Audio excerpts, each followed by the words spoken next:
আচ্ছা, যে যেখান থেকে ভিডিওটা দেখছো তোমাদের ওখানে এই খাবারটিকে কি বলে কমেন্টে জানিও। মানে এত সুন্দর খেতে, যে খায়নি সে জানে না কতটা মজার এই খাবারটি। ছোট থেকে বড় সবার পছন্দের একটা খাবার। টিফিন, লাঞ্চ, ডিনারে পর্যন্ত এই খাবারটা খেতে পারবে। পেট তো ভরবেই, সাথে মনটাও ভরবে। তো এটা বানানোর জন্য প্রথমে আমি একটা বোলের মধ্যে নিয়ে নিচ্ছি বেসন। আমি পরিমাণটা বলি না, তোমরা যতটা বানাবে ঠিক ততটাই কম বেশি করে বানাতে পারো। এখন এর মধ্যে 1 চামচ নুন আর হাফ চামচ হলুদ গুঁড়ো দিয়ে দিলাম, আর সামান্য ঝালের গুঁড়ো দিয়ে পানি দিয়ে স্মুথ একটা বেটার রেডি করে নেব। এটা বেশি পাতলা করা যাবে না, আর একটু মোটা হলেও অসুবিধা নেই। আমি হ্যান্ড উইস্ক দিয়ে ভালো করে মিক্স করে নিচ্ছি, একদম স্মুথ বেটার করে নেব। এবার এখানে নেব পাউরুটি।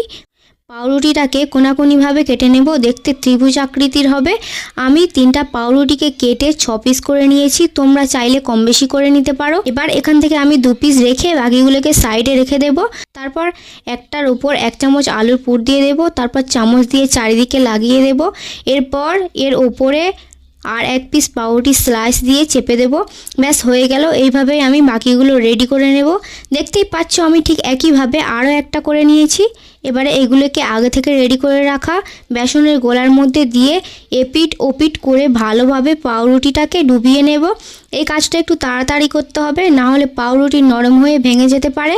চুলায় আগে থেকে আমি পরিমাণ মতো তেল দিয়ে গরম করে নিয়েছি। এবার পাউরুটিটাকে বেসনের গোলা থেকে তুলে ডাইরেক্ট গরম তেলের মধ্যে দিয়ে দেব।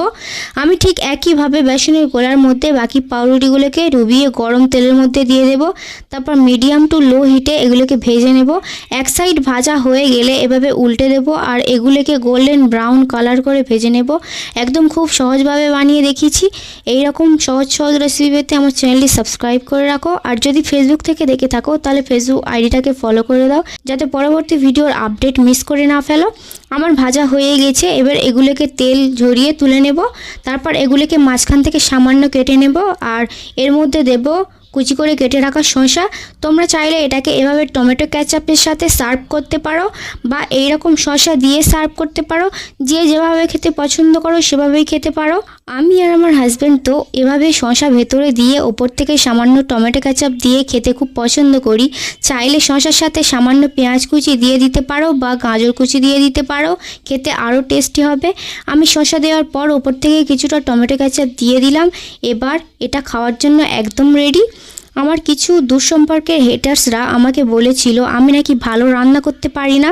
আলহামদুলিল্লাহ, আজ আমি অনেক কিছু রান্না করতে পারি এবং তোমাদের সঙ্গে সেগুলো শেয়ার করি।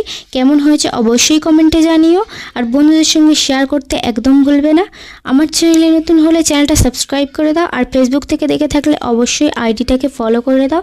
দেখা হচ্ছে পরের ভিডিওতে, ততক্ষণে বাই বাই।